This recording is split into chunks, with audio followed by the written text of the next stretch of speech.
So, welcome to the course unit 2 of the forensic photography.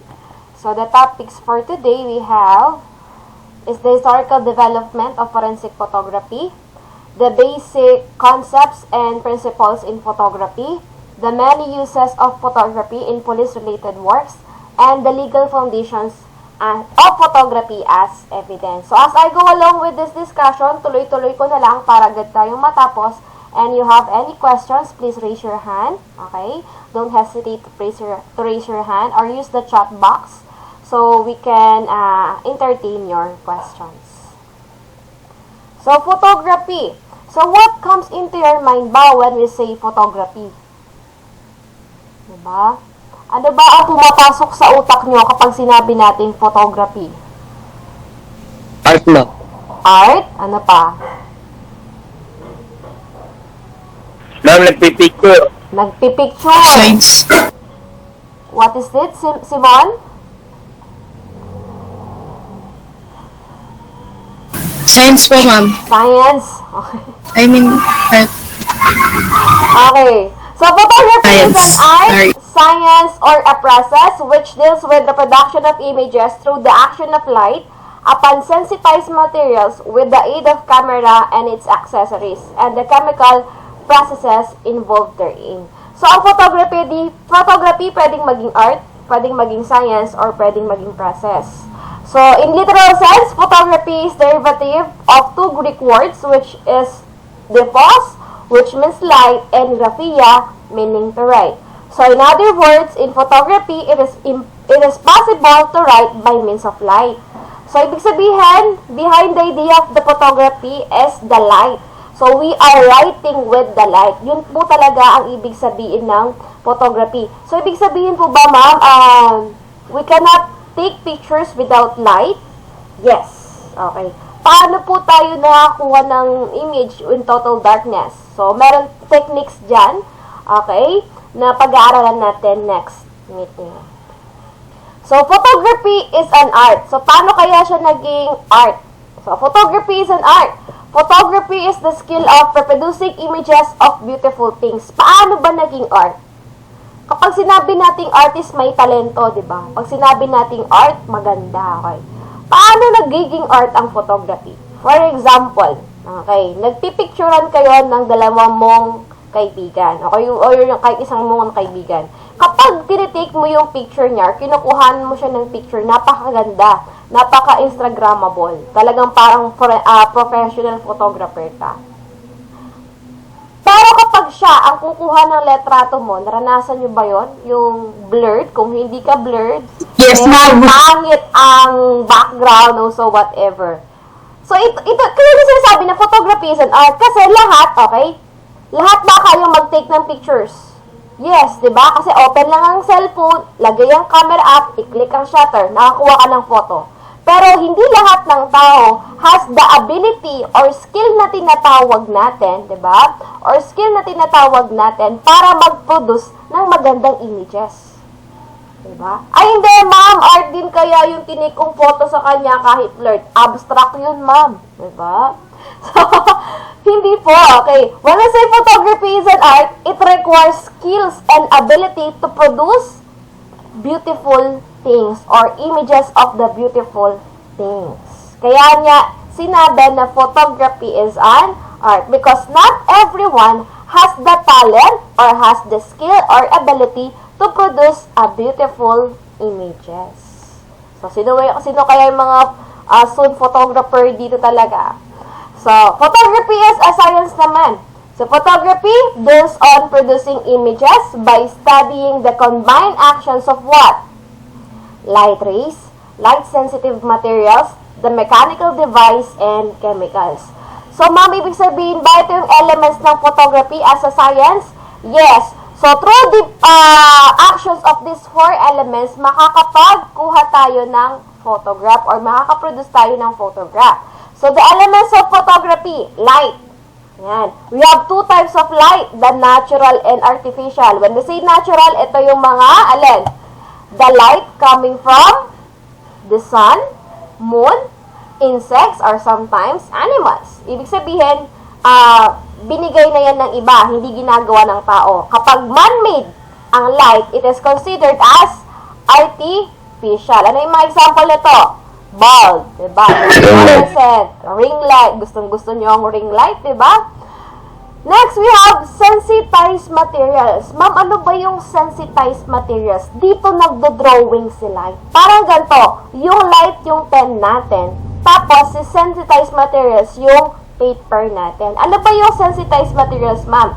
Bakit siya tinawag na sensitized materials? Kasi, it has sensitive chemicals. Ano yung mga example nun, ma'am? The film and photographic paper. We're dealing this with the analog photography dito, ha? And then, we also have the mechanical. Ano yung mga mechanical device natin or makakatulong sa atin para mag-produce ng image or makapag-drawing yung light sa sensitized materials?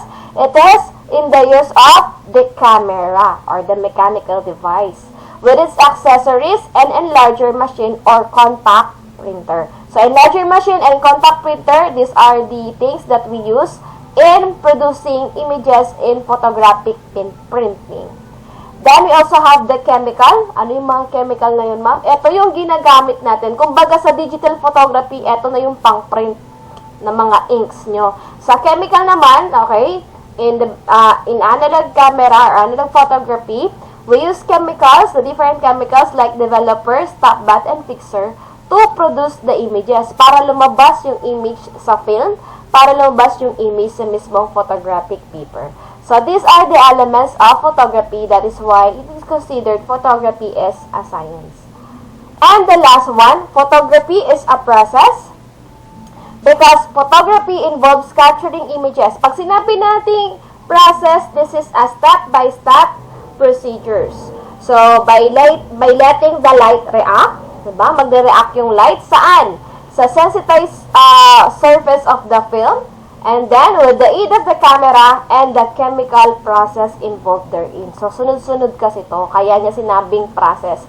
May proseso. Merong step-by-step procedures in order for us to produce a photograph. So, what is the basic idea behind the photography? So, through the use of mechanical device, the light can write or draw. Kaya nga, diba, parang, sabi ko sa inyo, nagdo-drawing yung light, saan nga? Sa ating sensitized materials. Ma'am, pag sa digital ba, wala na siyang sensitized material? Meron. Meron siyang mga sensor. Okay po. So, how? Paano? The light strikes the tiny crystals of sensitive chemicals placed on the film, thereby causing very subtle change in the formation of the chemicals. So, let's watch this one. Paano siya nagka-create or yung film cameras. A camera is basically a box with a lens at one end and film at the other. The inside of a camera is completely dark. When you press the button to take a picture, a shutter opens for a fraction of a second to let light rays from a scene in through the lens. While the shutter is open, the lens gathers light rays from the scene and focuses them onto the film. Camera film has a light-sensitive chemical coating that reacts differently to different colors and to varying intensities of light. When the light strikes the film, it causes chemical changes in the film's coating. These changes create a latent image which is invisible. To make the latent image visible, the film is placed in special chemical solutions. The image is then transferred from the film to a sheet of special paper which creates a print. So, ganoon lang siyang kasimple, di ba? Sabi ko nga sa inyo, kailangan ng light para mag-produce ng images. So, mag-open lang yung shutter dito, okay? The shutter opening, and then papasok yung light ng mabilisan lang. Tapos, ito yung sensitive part ng film. So, kaya nga siya tinawag na sensitized material. So, kapag nag-react yung light dyan or natamaan siya ng light, magkakaroon ng subtle change. So, parang nag-drawing na or parang nasunog siya sa light. So, para makita natin yung resulta ng film na yan, kailangan siyang dumaan sa tinatawag nating chemical process. Next slide tayo. So, meron ba kayong tanong? If you have any questions, please raise your hand or just leave the comment in the chat box. So, forensic photography. Ano naman ang pinagkaiba ng photography sa forensic photography? Pareho ba sila? Ha? Pareho ba ang photography sa forensic photography na subject natin? Kanina, yung pinag-uusapan natin, generally, what is photography? Ibig sabihin, applicable yan sa lahat. Iba ang forensic photography. Okay? So, what is forensic photography? So, forensic photography is an area of forensic science which deals with the study of the principles of photography, preparations of photographic evidence, and its application to police work and court proceedings. So, the process of photographically documenting a crime scene or any evidence for laboratory examination and analysis to be used later during court trial. So, ang forensic photography, i-apply natin yung photography natutunan natin in the use of what? For the application to police work and court proceedings. Always remember, kapag nakita niyo yung word na forensics, it means we are dealing with the court. Okay? Gagamitin yan sa korte. Okay po. Ano pong pinagkaiba ng forensic photography sa photography? Photography is just simply taking pictures. Okay? Ang forensic photography, these are the taking of pictures in the use of what? In preparation of the court. Ano ba yung mga kailangan sa court? The crime scene. The evidences. Ayan. Eto na yon. Forensic photography ang tawag natin doon. Okay? Magkaiba po ang photography sa forensic photography. So, forensic photography is also known as crime scene photography. It is an activity that records the initial appearance of the crime scene and physical evidence in order to provide a permanent record for the courts. So, nagkakaroon tayo ng forensic photography para i-present iyon sa korte. Kasi nga, di ba, nagkakaroon lang tayo ng paglilitis. Ito yung magiging pinaka-the best recorder of the crime scene, ang photography. Because we cannot, di ba, invite the judge to go to the exact crime scene location. Anong gagawin natin? Ipapakita lang natin sa kanya through the use of photograph. So, among the branches of forensic science are known as criminalistics. Forensic photography is one of the most significant since it can be applied in all branches of it. So, meron kasi kayong subject na criminalistics or yung mga forensic. Kaya nga, di ba, may subject kayong, ano ngayon, personal identification or yung FORS211 nyo. Ito yung dactyloscopy. Ang pag-aaralan nyo doon is yung mga fingerprints. So, madami kasi yan yung mga forensic sciences na pag-aaralan nyo. So, ano po yung mga yan, ma'am? Isa na nga yan ng photography. Pangalawa, dactyloscopy. Question document examination, forensic ballistics, polygraphy, and legal medicine. Para sa lahat, okay, isa sa mga pinaka-importante na dapat yung pag-aralan is the forensic photography. Bakit po, ma'am? The question is, bakit kailangan muna siyang pag-aralan? Kasi, ang forensic photography, ma-apply nyo sa different sciences na to. The dactyloscopy, the question document, forensic ballistics, polygraphy, and legal medicine. For example, sa dactyloscopy, paano po natin i-apply yung crime scene photography sa dactyloscopy? Sa dactyloscopy, we are dealing with the fingerprints, di ba? Paano napapresent sa korte ng mas malaki yung fingerprint? Diba? By the use of photograph. Paano nila masabi na meron silang nakitang fingerprint sa baso? Diba? Pipicturean nila yan. Ganon din sa question document examination. Diba? Through the use of, for the record purposes, kung for example yung document ay napakaluma na kapag hinawakan mo, masisira na, anong gagawin nila? Pipicturean nila eh. Sa forensic ballistics, kahit din sa mga wounds, diba, ng mga bullet, kung saan yung entry niya, tsaka yung exit niya, diba, pipicturean nila yon. Sa lahat, nagagamit itong forensic photography with the other forensic sciences. So, ano ba ang kahalagahan? So, what is the significance of photography and police work? Gaano ba kahalaga? So, number 1, it can aid a speedy reconstruction and reenactment of the crime as well as in determinants of the perpetrator of the crime. Speedy reconstruction, bakit? Hindi na kailangan mag-sketch. Diba? Through the use of photograph, diba? Picturean lang nila yan. Yun, tapos, record na. Parang sa school lang, kapag nagsulat ang teacher, imbis na magsulat ka or mag-drawing ka, anong gagawin mo? Ma'am, pwede pong picturean na lang kasi alam mo, automatic mas-save siya kung paano mo siya nakita. So, ganun din sa police work. So, ginagamit nila ang photography for the speedy reconstruction and reenactment. Pag sinabi natin reconstruction and reenactment, kahit hindi natin nakita yung actual na pangyayari, but by the use of photograph, we can establish kung paano, or they can get, or they can, they can create their own theory on how does a crime happen. So, it is also an excellent aid, sabi niya. It is also as an excellent aid for the investigator. Bakit siya nagiging excellent aid? Because an investigator could not always rely on his memories. Siyempre, di ba, tao lang naman tayo. Tao lang din naman yung investigator na yon. Na lahat, hindi naman niya matatandaan lahat ng makikita niya sa isang crime scene. For example, hindi, may nakita akong bulak dun eh. Diba? Sa mismong left side. Right side pala ng sofa.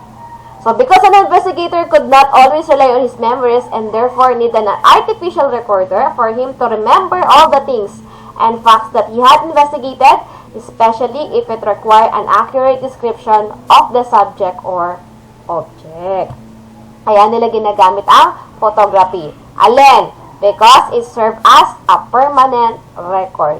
Diba? Napaka-easy kasing i-record lahat through the use of photography.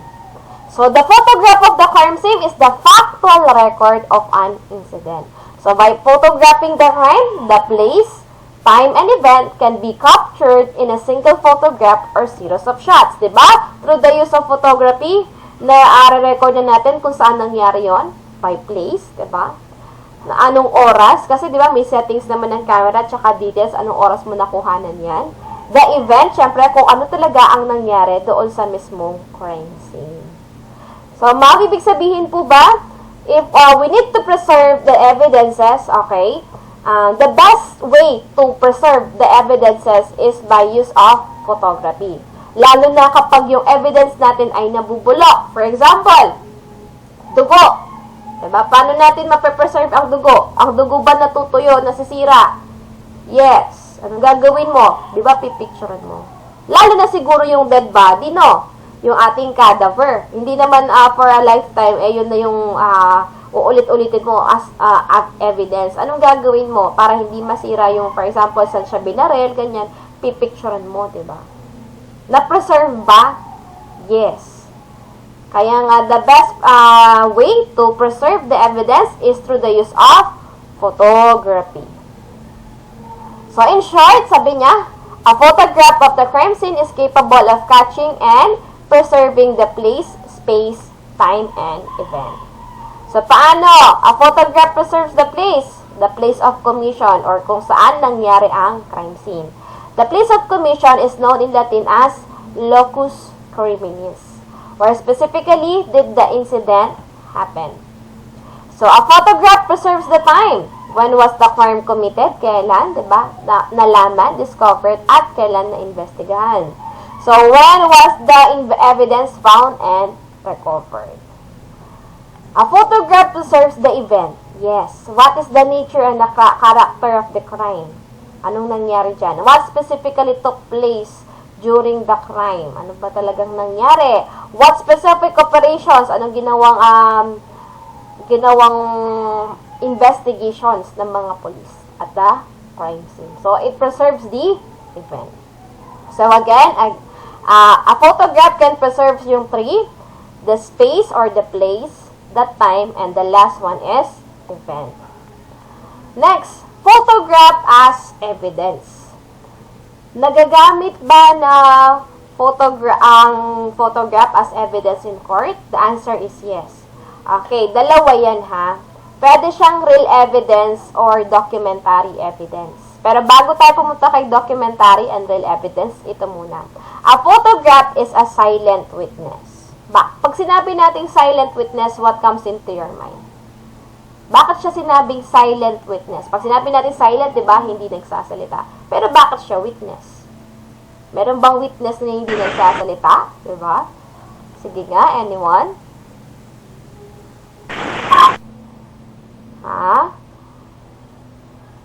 Anyone? Dahil makikita mo naman doon, ma'am, kung ano nangyari, di ba? Nakikita mo naman doon kung ano ang nangyari. Nangyari. Okay. Paano siya naging witness? Kasi hindi nga siya magsasalita. 'di ba? Hindi nga wala namang photograph na ka-print niya sa iyo kapag binigay sa yung picture niya, merong voice kang maririnig, 'di ba? But bakit niya sinasabing silent witness siya? Kasi a photograph itself is an evidence. Sino magsasalita nun para sa kanya? Ikaw na nakakita. So kahit hindi siya magsalita through that representation, you will know, 'di ba? Ano ang nangyari? A silent witness, sabi niya. Ngayon, punta tayo kay real evidence and documentary. Okay? Kapag ang evidence as a picture, okay, and pinaglalaban natin yung content niya, it is considered as documentary. Pero kapag ang mismong picture na ang evidence, siya ay kino-considered na real evidence. Okay, para hindi malito, ano nga ba ang pinagkaiba ng documentary evidence sa real evidence? Okay?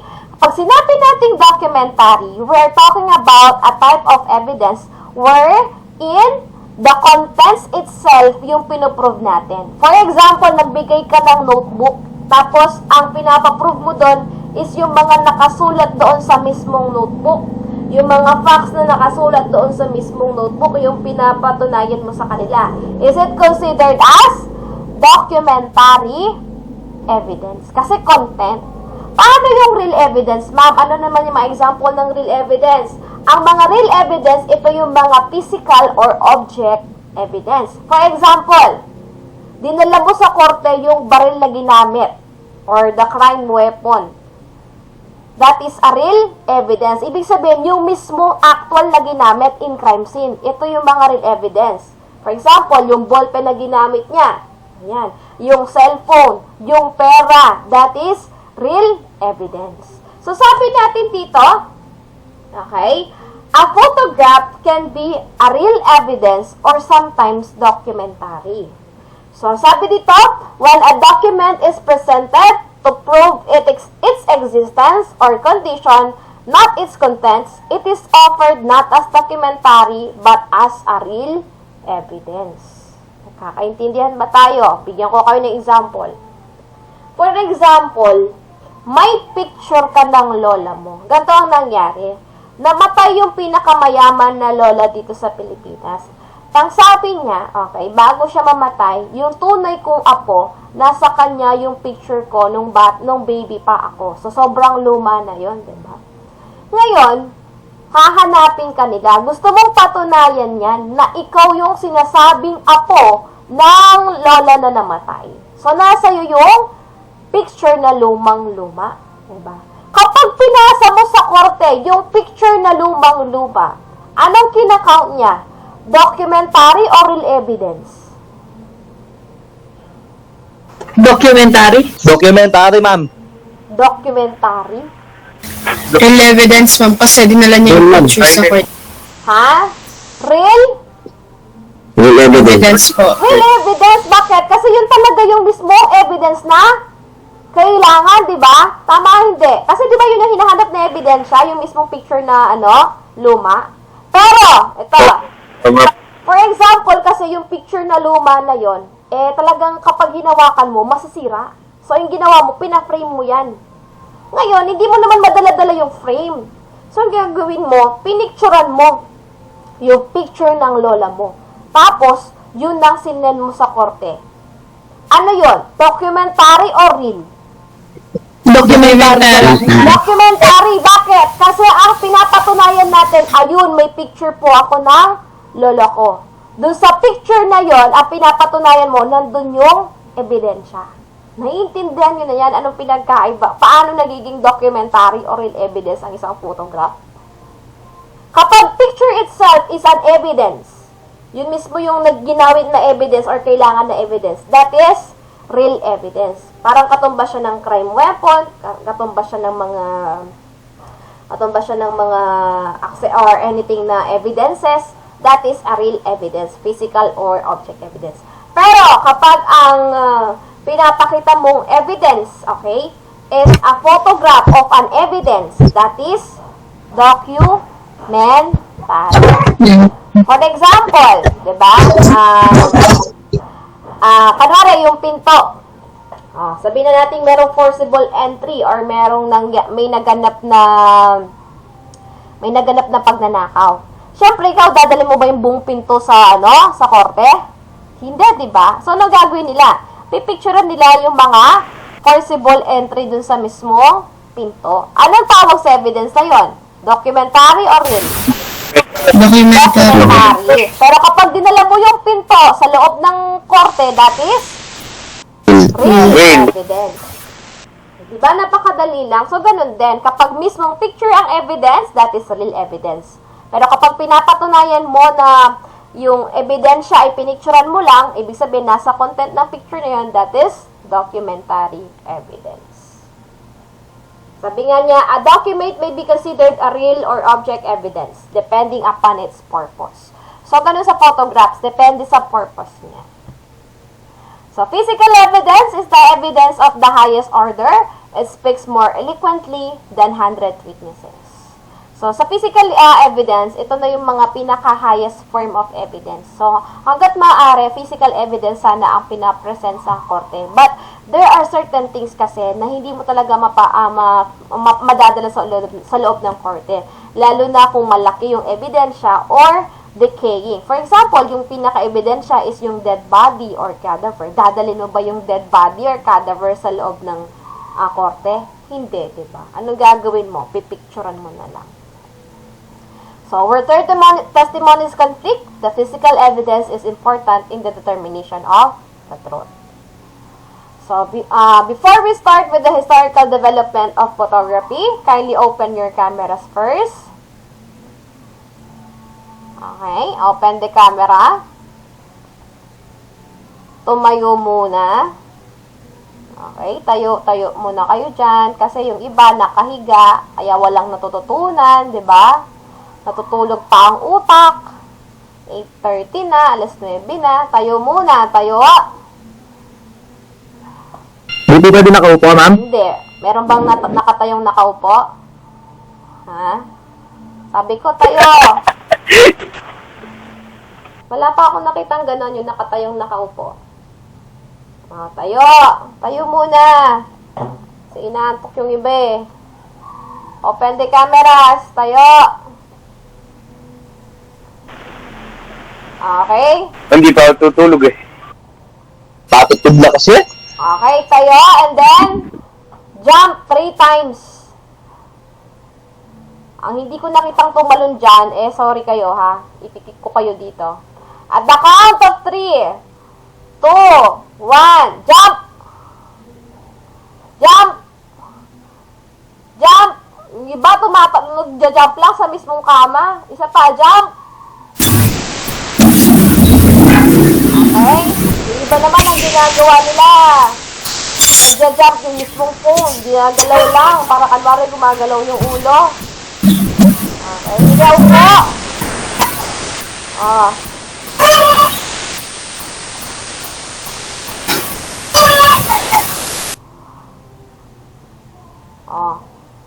Okay na kayo. Stretch muna yung ulo. Stretch nyo yung ulo nyo.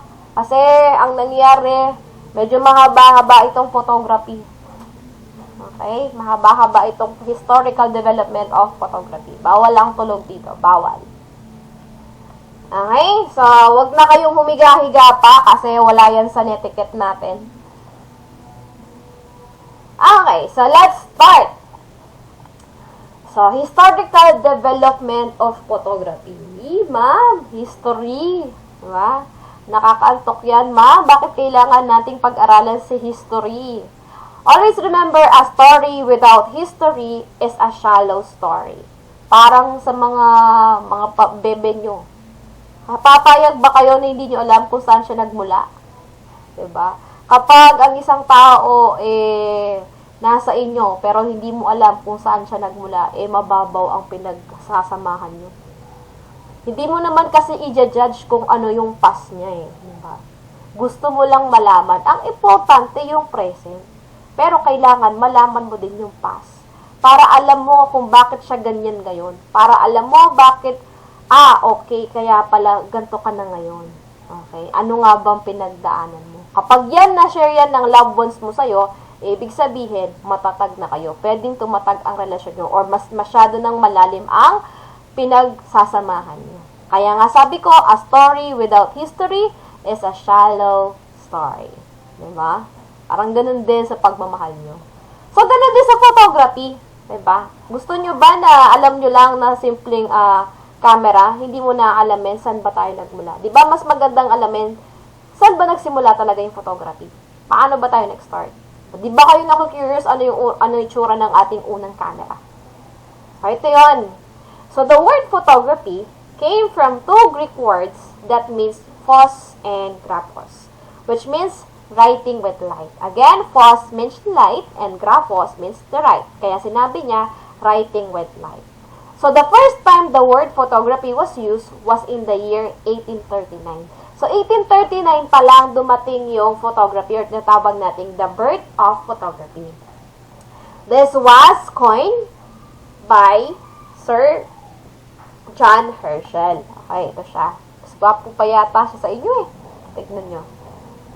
Mas gwapo sa inyo, tignan nyo. Yes, Sir John Herschel, siya ang nag-coin ng word na photography. Remember, okay, na nag-birth pa lang or dumating pa lang ang photography sa atin noong year 1839. Bakit man? Kasi noon, hindi pa photography ang tawag nun sa mga pictures na nade-develop. Iba-iba yung tawag nila. 1839 pa lang na sinabing photography. This was coined by the word Sir John Herschel. So, kailan ba nag-start yan?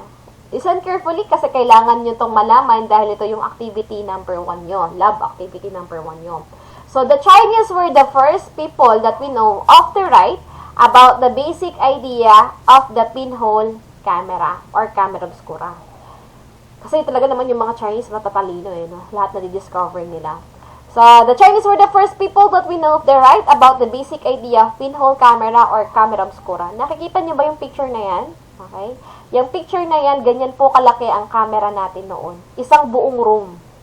Kasya ka dyan, kahit mataba ka. Okay? So, the basic idea of the pinhole camera or camera obscura. Camera obscura came from the Latin words meaning dark room. So, about 2,500 years ago, 15th century BC, they wrote about how an image was formed upside down on a wall from a pinhole on the opposite wall. Yan. Ganyan pa kalaki nun. So, para lang siyang merong pinakabutas dito sa gitna at tapos kapag pumasok yung ilaw, magiging baligtad siya sa loob ng room na yon. So, about 2,400 years ago, about 4th century BC, the famous philosopher Aristotle talked about pinhole image formation in his work. He wondered why, tinanong niya, when light shines through a rectangular peephole, it appears circular in a form of cone. Yung parang kanina, ito, diba? Cone siyang ganyan. He didn't find an answer to his questions and the problem wasn't answered until about 2,000 years later in the 1500s. So, in 1500s, many artists including Michelangelo and Leonardo da Vinci used the camera obscura, yun ang camera obscura, to help them draw pictures.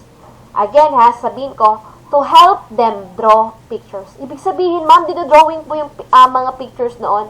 Yes. Okay? Wala pa tayong deprint noon. Ang nangyayari, through the use of that sunlight na nabubuo dun sa wall na yon, dun sila magdodrawing. So, a person or object would be outside the dark room and their image was reflected on a piece of paper and the artist would trace it. Ayan, no? Tingnan nyo. This is a drawing of camera obscura done in 1646. Nakikita nyo itong mismong parang butas. Diba? Ayan, yung butas na yan. So, papasok yan dito sa light na yan. Tapos, meron tracing paper. So, this drawing shows an outer shell with the lens center of each wall and an inner shell with transparent paper for drawing. So, ito yung ilaw. Okay, ito yung mga butas na yun. Papasok dyan ng light. Tapos, may tracing paper dito.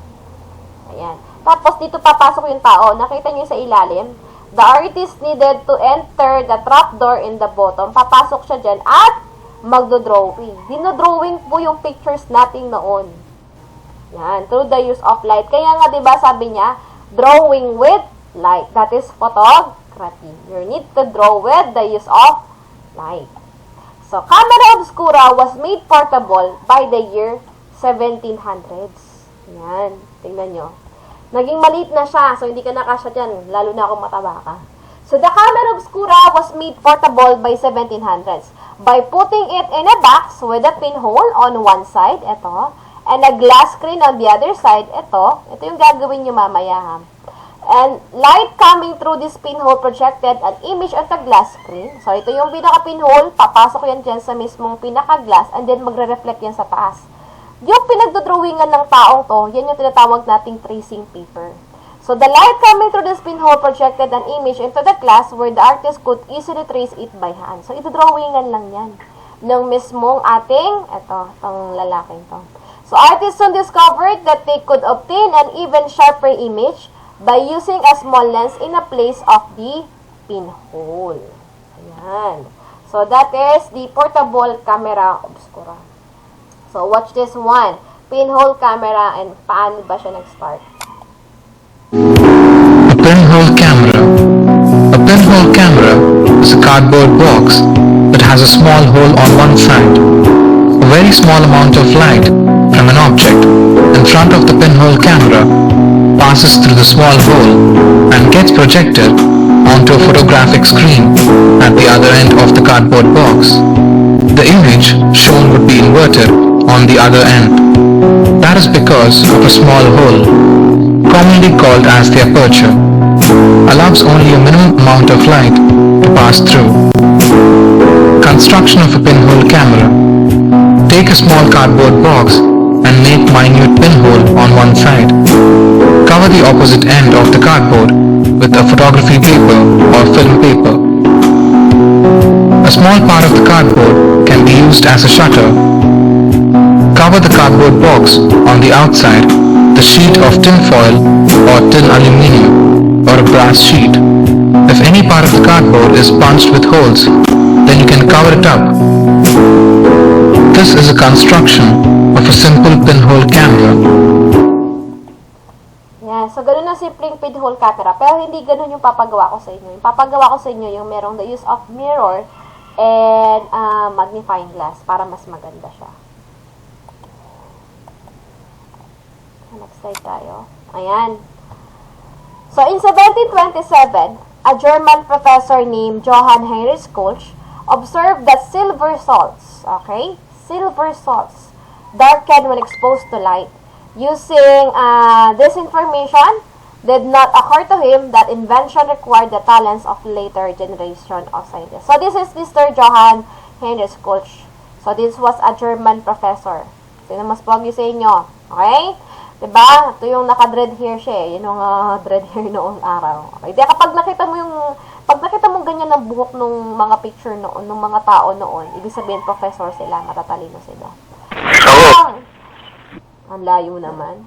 Mas macho naman siya sa'yo, Ivan Carlo Rivera. Okay! So, si Johann Heinrich Schultz, na-discover niya, di ba nga nagdo-drawing tayo sa papel through the use of that camera obscura. So, ang nangyayari, ayaw na niya sanang mag-drawing kasi dapat nagre-reflect na lang yung light doon sa mismong paper or parang nagre-react na lang siya sa mismong paper. Parang hindi na sila napapagod nag-drawing. So, na-discover lang niya na kapag pala yung silver salts, parang kanwari, glitter siya, kapag nalagyan siya ng araw, nasusunog.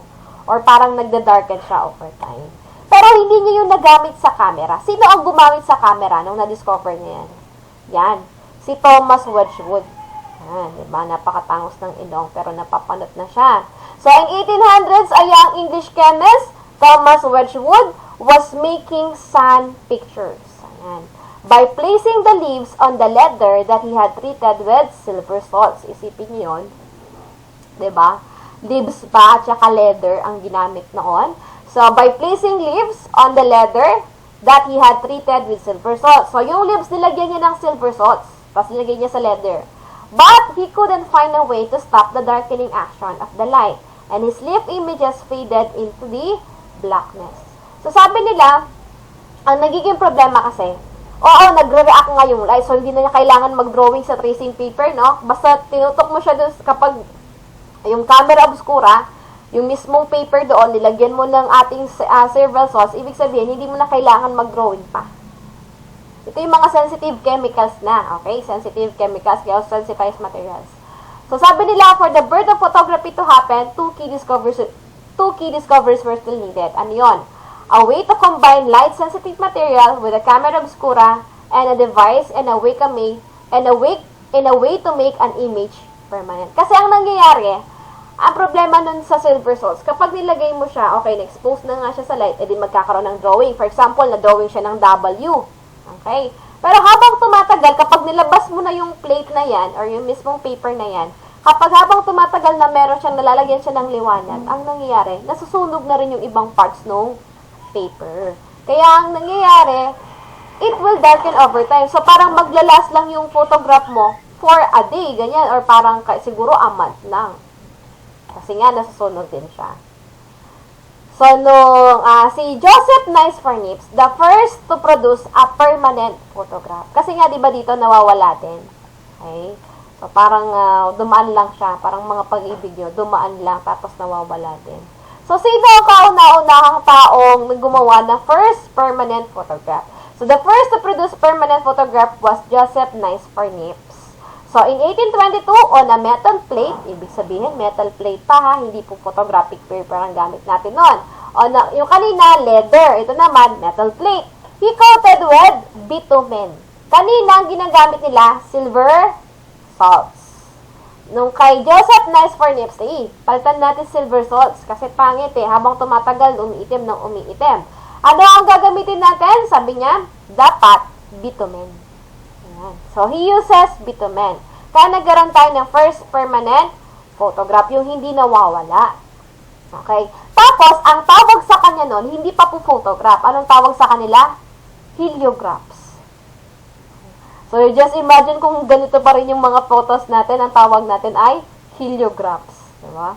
A contact print images on glass, paper, or metal, coated with bitumen, varnish that becomes hard when exposed to light. So, ayun, nagkaroon na tayong first permanent photograph by, because of the help of Joseph Nice Fornips.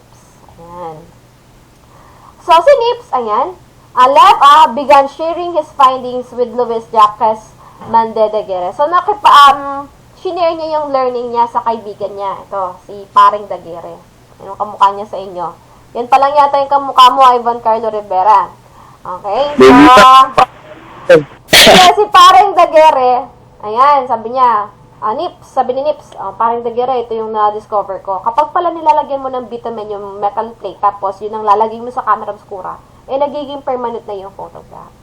So, si Paring de Guerrilla is an artist who owned a theater in Paris. So, yayamanin si tatay mo. So, they become partners. And 3 years later, okay, de Guerrilla's most important discovery came in 1835.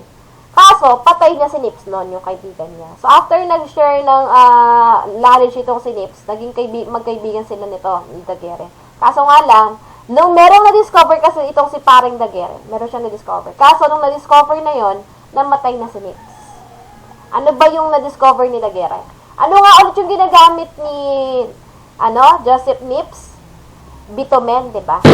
Bitumen. Tignan mo yung ginamit ni de Guerrilla. Ang ginamit ni de Guerrilla is silver iodide. Yan. So, de Guerrilla found out that the chemical compound silver iodide was more sensitive to light than Nips bitumen. So, dapat, sabi niya, silver iodide na lang. He put a copper plate naman, coated with silver iodide in a camera obscura. Expose this plate to light for a short time, then fumes to mercury and an image appeared. Isang problema lang ang tumatagal noon. Habang tumatagal din, umiitim. Or parang habang tumatagal, nagpe-fade or nasisira yung pictures. 2 years later, na-discover ni de Guerrilla na kailangan pala hugasan yung natitirang silver iodide dun sa mismong plate. So, with the solution of warm water and stable salt. Ba't masabi nila matagal or sensitive to light? Ganito yan ha. Alam nyo ba, kapag nag-take sila ng photograph noong unang panahon, it will take them 8 hours. 8 oras ha, bago magkaroon ng print noon. Sobrang tagal. So, kung nga selfie yan, kung ganyan pa rin yung photograph natin, 8 oras kang nakasmile para lang makuha yung selfie mo na yan. Okay? Yung na-discover ni Daguerre na silver iodide, mas mabilis siya kumpara doon sa 8 oras na yun. Okay? So, ang nagiging problema kasi dito, okay, every now and then, alin, nagda-darken nga siya over time. Ayun, no, nag-i-start siya sa gilid. So, anong ginawa ni Daguerre? Kailangan hugasan mo. Parang ganito yan eh. Parang papel. You know? Just imagine this is a paper, a black paper, na puno ng glitters. Okay? Puno ng glitters yan. And then, parang yung mga glitters, kapag na-expose sa light, nasusunog. So, for example, pinasok mo yun sa camera obscura, dahil nga mabilis lang ang opening ng camera obscura. What will happen? So, masunog siya. For example, nasunog na siya, nagkaroon tayo ng W. Okay. Habang tumatagal, siyempre, di ba, meron pang natitirang glitters yan sa gilid. Anong kailangan gawin? Sabi ni Daguerre, kailangan pala, alisin mo yung mga natitirang glitters na yun para hindi na rin siya masunog sa araw. So, ganun din. So, after na na-form yung image, kailangan hugasan siya. Yung mismong plate na ginamit nila sa camera obscura para hindi na siya ma-expose sa light. Na. So, here is one of the first daguerreotypes that was taken in 1839. It is a picture of the Port Ripetta, Rome in Italy. So, kaya nga, di ba, dito pa lang, kung natatandaan nyo kanina, 1839 was the year for the birth of photography. So, Daguerre's process, which he named it daguerreotype, was announced to the world on January 7, 1839. Half a year later, that the French government gave Daguerre a nip's son, Isidore. So, binigyan siya ng ng lifetime pension in exchange for all the rights to their invention. Diba, kaibigan niya si Nips?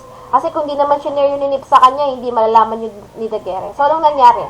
Pinabuyaan sila ng government ng French.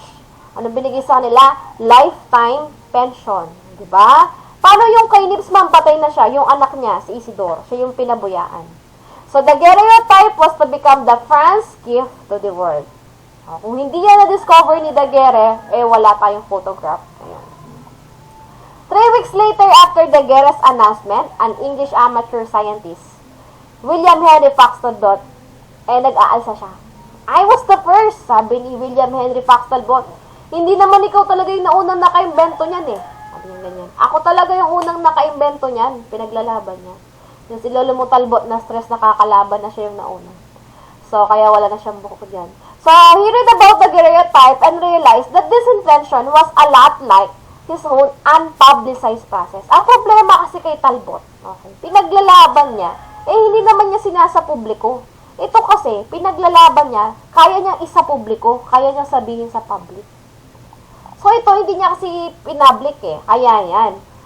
Hindi alam na siya yung nauna. Diba? So, he called it photogenic drawing. He quickly tried to claim priority. Hindi ako talaga yung nauna sa'yo, sabi niya ganyan, over Daguerre, and presented his process in a paper to the Royal Society in London, England. But, he failed. Ano nangyari? Hindi siya pinakinggan. Yung pa rin kay Daguerre yung, tawag dito, nanalo. So, paano to?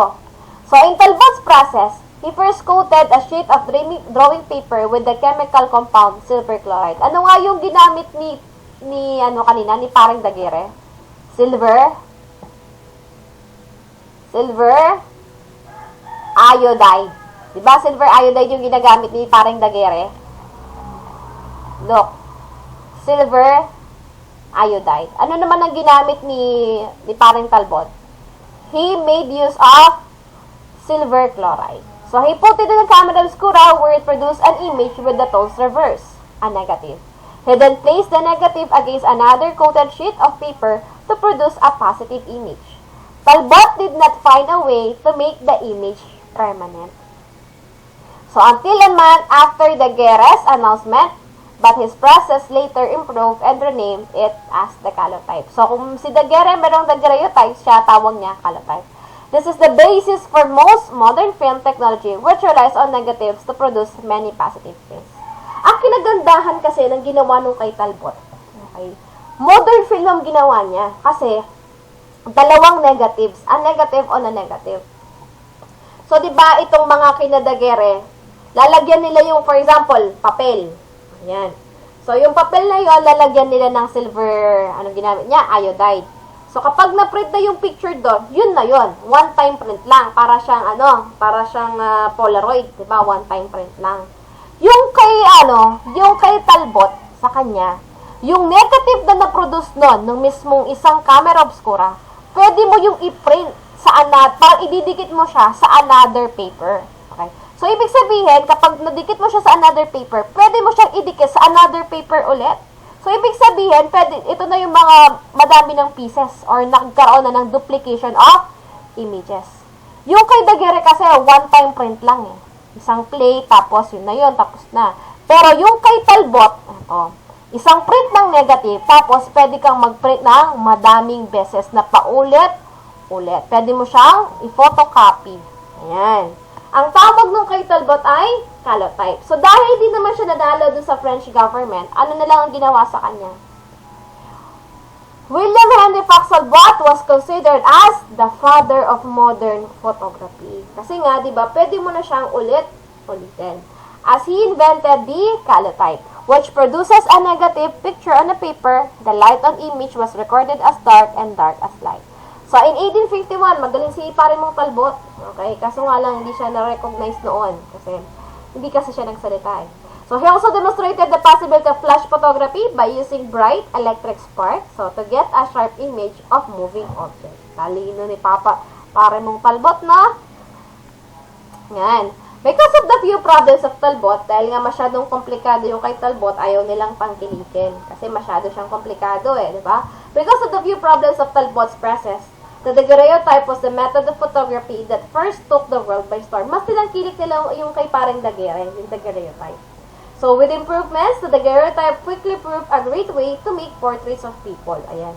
Di ba kayo nagtataka bakit yung mga pictures noong araw, hindi sila nag-i-smile? Kasi nga po, sobrang tagal. Siguro to, mag-alalas muna sila ng 1 hour na naka-pose. Ganyan. Diba? With improvements with the daguerreotype, quickly proved a great way to make portraits of people. 1 year after the daguerreotype was invented, daguerreotype studios throughout the Europe and America were producing detailed likeness. People gazed in amazement at their own image in these mirrors with memory. Ayan, diba? Made of plate pa nung yung mga photographic paper natin. Sipin nyo. Kung siguro, ganyan pa rin yung mga pang-print natin ngayon, ang dami yung sigurong ibibenta sa junk shop, puro bakal. Okay. So, this is a picture of one of the first commercially made daguerreotype cameras that was made in 1839. It was designed by Mr. Daguerre, the inventor of daguerreotype. Yan, ganyan tsura ng daguerreotype, parang radyo, Radyong malaki. Or parang telescope na malaki. So, this is a daguerreotype portrait that made the year the daguerreotype was invented. So, portrait of the photographer, it was Robert Cornelius. So, siyempre, diba, sa French yun or sa Europe. So, photography arrived in America because of the man who invented the telegraph system, Samuel F. B. Morse. So, Samuel F. B. Morse, nakita niyo yung daguerreotype na yan. So, he was so excited about it.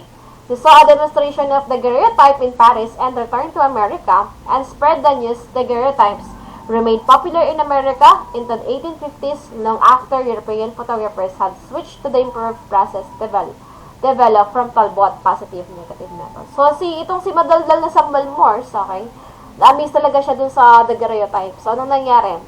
Nung after years later, pumunta siya sa Amerika, kinuwento niya yan, merong ganito, dinala niya yung photography sa Amerika. Kaya yun, lumakas or dumami ng dumami yung ating mga daguerreotypes. O, pati yun na rin yung kay Talbot. So, yan. So, ito yung sa Amerika. Mga pictures of the California Gold Rush of 1849 are daguerreotypes. Diba? So, portraits of people were the most popular type of photographs taken in the 1800s. Yun talaga yung gusto nila. Ganyan lang. Okay? So, photographic portraits were much less expensive than painted ones. So, they took less time and were more accurate. People who painted people portraits quickly went out of business or became daguerreotypists themselves. Ito lang yung naging problema. Kasi, diba, mas mura nun yung pagpapapicture ng kay daguerreo kesa dun sa magpipintor ka. Siyempre, iba talaga yung kapag man-made, diba? Or yung handwork or handmade. So, anong nangyari? Madami na yung gumamit dun kay daguerreotype. Ang nangyari, yung mga pintor natin, okay, nawalan ng trabaho. So, anong ginawa nila?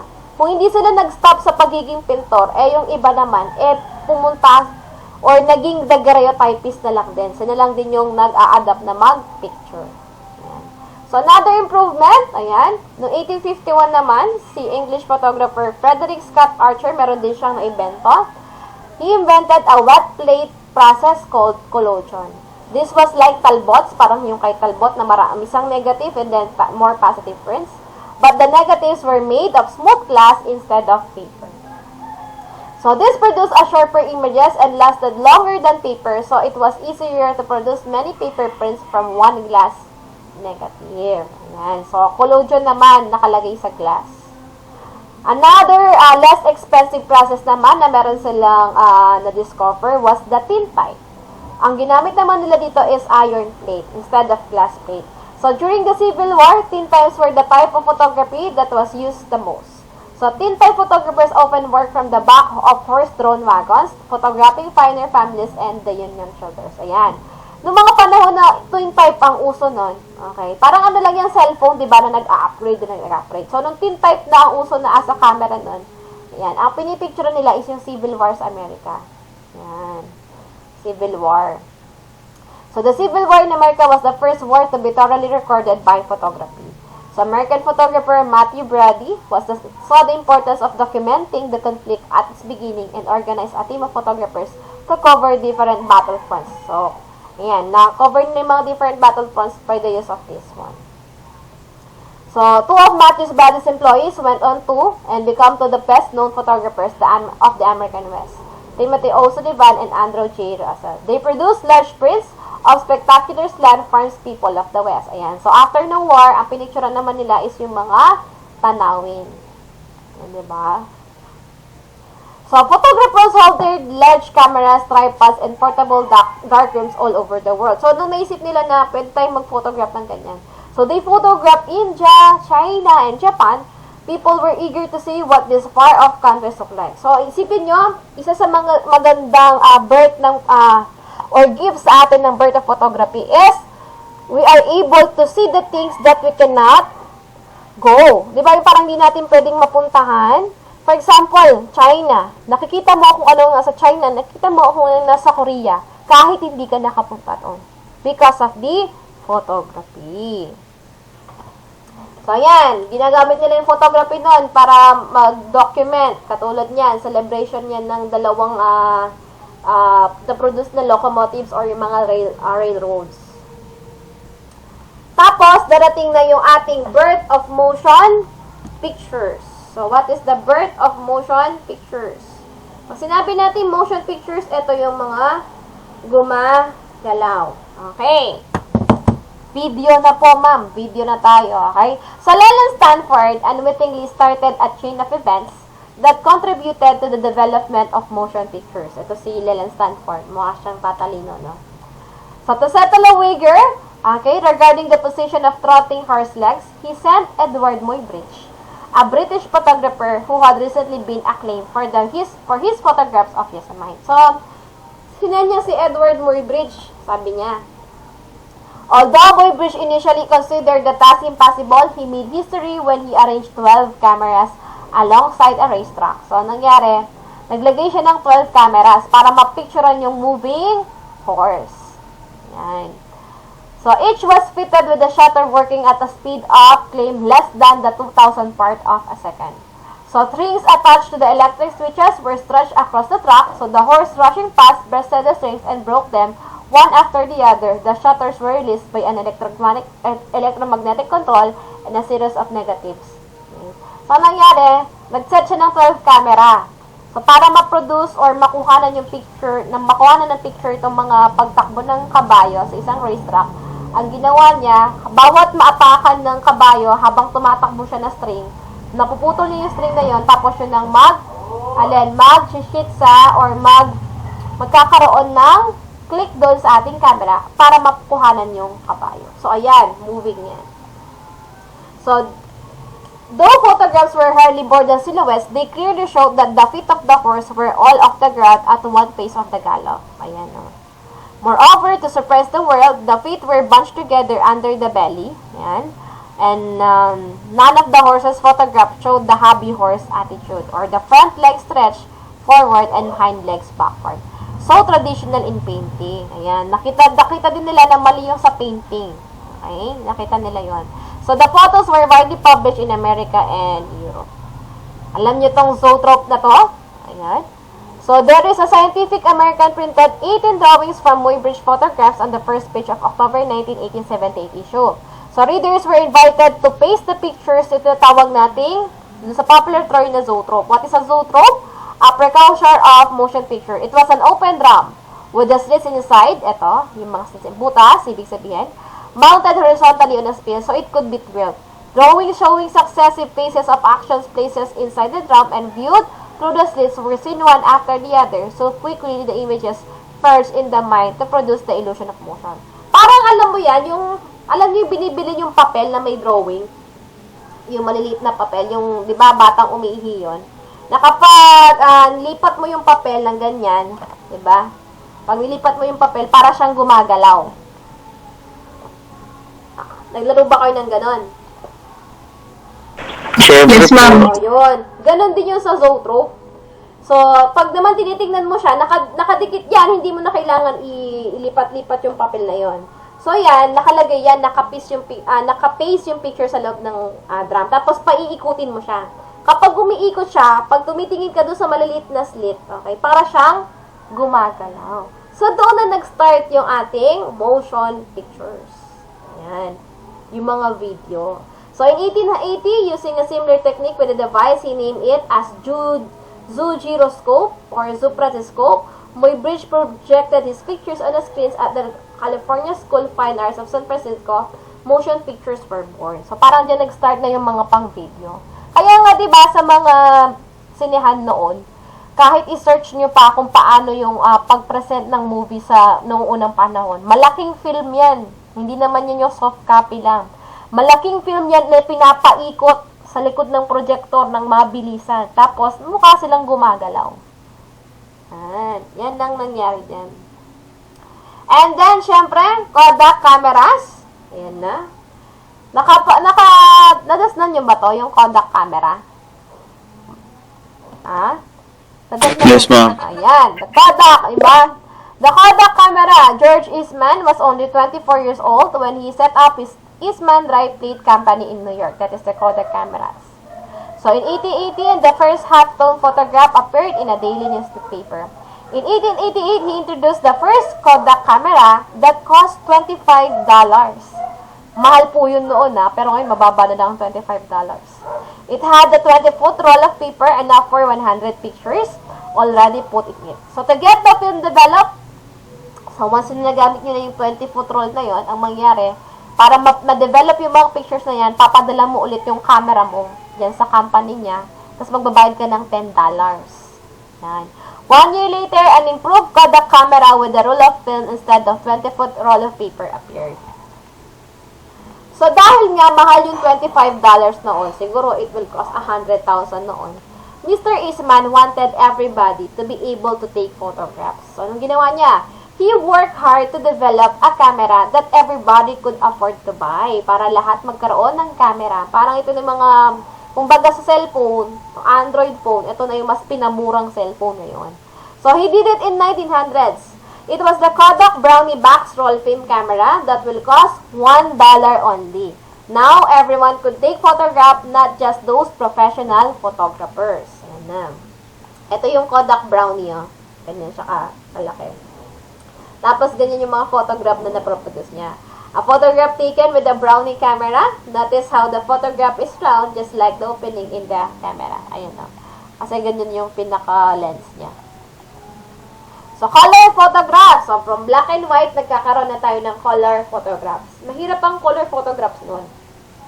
So, people had tried to make color photographs since 1860.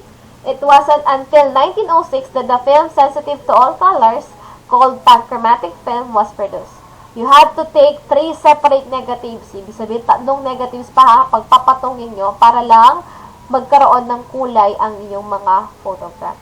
So, the first color prints were invented in 1907 by August and Louis Lumiere. So, they name it as autochrome. The colors appeared in delicate pastel. Pero hindi pa po yung hindi pa po siya yung katulad ng yung atin ngayon na colored na talaga. Ganito pa siya, pastel pa siya, para pa siyang mga pang colorblind. So, Oscar Bernac, lolo nyo, di ba? The inventor of world-renowned Leica camera was the first to utilize the new 35mm format with the production of UR Leica in 1924. So, the cameras that we have now use film with sprockets. Ano yung, alam niyo yung sprockets? Di ba, yung mga film, nakita na ba kayo ng film? Di ba, sa gilid ng film, meron silang butas-butas? Hello? Yes, ma'am. Okay, bakit meron siya mga butas-butas? Kasi, doon po, doon sa butas na yun, papasok yung sprocket ng camera. Parang sa bike, di ba, sa kadena, may sprocket tayo. Para umikot yung film, okay, kailangan may butas yung mga film natin at kakagatin niya ng sprocket. So, may sprocket yung camera. Yung analog camera. Film analog camera. So, papakita ko rin yan sa inyo kapag nasa camera na tayo. Siya yung naka-discover nun. And then, ayan na. Have you heard of Kodak? Ano si Kodak? It was the first color film that had more than one layer of film. So, hindi na kailangan na tatlong layers pa ng film ang pagsasama-samahin para magkaroon ng color films. It had many layers of film. Now, you did need to take 3 separate photographs and put them on top of each other to get one color photograph. You could just take one photograph. Kodachrome was developed in 1936. Yan. So, one shot na lang ito. Then, the first instant color film and developed in 1963 by Polaroid. Alam niyo ba yung Polaroid? Do you know what is Polaroid? Camera? Alam niyo to. Ano Yes, ma'am. Parang Instax. Oo. Ang Instax kasi, yung Instax na yan, brand lang yan. Okay, brand lang yan. Ang tawag sa mga camera na yun ay Polaroid. Okay, always remember that is a Polaroid. Kaya kung niyayabangan ka ng barkada mo dyan, ay may Instax ako. Bakit? Instax bang tawag dyan? Yan ay Polaroid camera. Diba? That is a Polaroid camera. Nagkaroon din tayo ng gantong camera. Tignan nyo, yung film niya, pabilog. Yan. The disc camera was introduced in 1983 by Kodak. So, iuubusin mo lang yan. Ilang shots lang yan, diba? So, the photo CD was introduced in 1992 by the Kodak. Nagkaroon na rin tayo ng ganyan. So, nag-improve. So, these are just some important personalities. Bear with me. Last 3 slides. Okay? Daniel Barbaro, he introduced the use of lens in camera. So, kung wala si Daniel Barbaro, wala tayong lens sa camera. We also have Sir Isaac Newton that he discovered and proved in 1966 that the color of the strongest light is white. Okay, the strongest, di ba, we have different colors of light. Merong red, may blue, may green. Pero ang pinakamalakas daw na strongest light is white. He defended his theory by allowing the white light or the sunlight to pass through a prism, or yung tinatawag na parang crystal, thus refracting and diffracting the light into its component parts. Then we also have Nadar. So, Nadar, he took the first aerial photograph. Pag sinabing aerial, this is a photo coming from the above. Okay? He, sumakay siya doon sa ating hot air balloon. Tapos, pick siya ng picture sa baba. Yes, Carlos. Nag-gustas po yung photo. Okay. So, si Nadar yan. Parang yun yung katumbas ng paggamit ng drone ngayon, di ba? Then, meron tayong si Sir William Abney. He discovered the use of hydroquinone as a developing agent in 1880 England. Hydroquinone, parang pang-develop ng pictures. Alam niyo ba yung X-ray? Kung sino naka-invento? Si Wilhelm Röntgen. He discovered X-ray photography, which later became the basis of radiograph used by the doctors in measuring the heartbeat and to see the other structure of the body. That was Wilhelm Röntgen. Meron din tayo si Abel Nips de Saint Victor. He introduced the process of negatives on glass using albumen. Di ba dati meron tayong bitumen yung kanina? Yan.